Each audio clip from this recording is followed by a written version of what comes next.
హన్మకొండ జిల్లా యలకతుర్తిలో ACB raids Huzurabad డిపోకు చెందిన డ్రైవర్ తాటికొండ రవీందర్కు ఛార్జ్ మెమో ఇచ్చిన depot manager Srikanth charge memo ఎత్తివేయడానికి 30,000 రూపాయలు డిపో మేనేజర్ డిమాండ్ చేశారు. ముందుగా 10,000 రూపాయలు ఇచ్చినప్పటికీ మిగతా డబ్బుల కోసం డిమాండ్ చేశారు. విసుగు చెందిన డ్రైవర్ రవీందర్ ఏసీబీని ఆశ్రయించారు.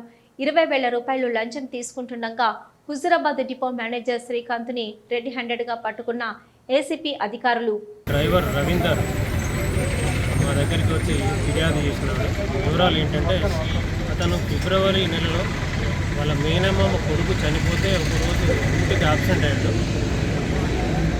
యాబ్సెంట్ అయింది అలసుగా తీసుకొని డిపో మేనేజర్ అతను తెల్లవారి ఇంటికి వెళ్తూ తీసుకోకుండా వరుసగా 3 రోజులు యాబ్సెంట్ చేసి 16వ తారీఖు నాడు ఛార్జ్ షీట్ ఇష్యూ చేసి రిప్లై ఇచ్చినప్పటికీ కూడా అతన్ని డ్రాప్ చేయకుండా 30,000 రూపాయలు ఇస్తేనే నేను డ్రాప్ చేస్తా, లేకుండా అని చెప్పి అతనితో చెప్పడంతో అతను డబ్బులు ఇవ్వడం ఇష్టం లేక వరంగల్లో ఉన్న మా ఆఫీస్కి వచ్చి ఫిర్యాదు చేశాడు.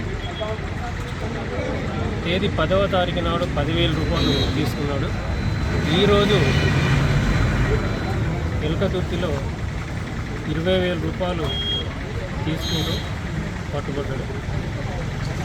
ఈ ట్రాప్లో ఇన్స్పెక్టర్లు శ్యామ్ సుందర్, రాజు, సిబ్బంది